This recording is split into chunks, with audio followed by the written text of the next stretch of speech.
కూడా మనం స్పెల్లింగ్ బాగా నేర్చుకోవాలా.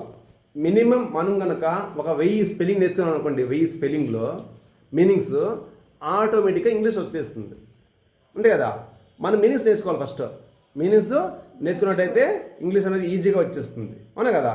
ఇప్పుడు డే ఉంది, రోజు, ఎస్టర్డే, నిన్న, అలాంటి పదాలు నేర్చుకోవాలా. అంటే ఎన్ని ఎక్కువ నేర్చుకుంటామో అంత మనకు ఇంగ్లీష్ ఈజీగా వచ్చేస్తుంది. అర్థమైందా? అంతోపాటు మాట్లాడాలా. ఓకేనా? ఇవి చూడండి. ఎస్టర్డే, ఎస్టర్డే, నిన్న, డే టైం, డే టైం, పగటి పూట, day to day, day to day, రోజువారీ,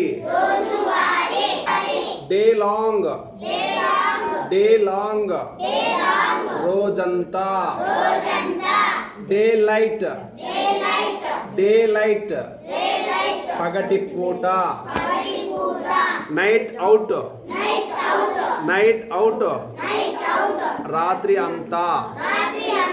ఇది ఇంగ్లీష్ అనమాట. ఇంగ్లీష్ మీనింగ్స్ అనమాట. ఇంగ్లీష్ మీనింగ్స్ మనం అర్థమైందా? ఇంగ్లీష్ మీనింగ్స్ వీటి మనం నేర్చుకోగల. అర్థమైందా?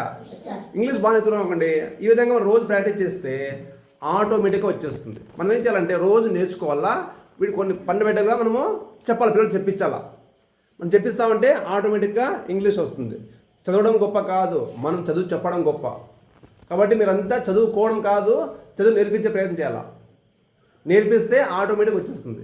చదువు ఎవరికి రాదో, ఎవరికి అర్థం కాదో వాళ్ళకు నేర్పించాలన్నమాట.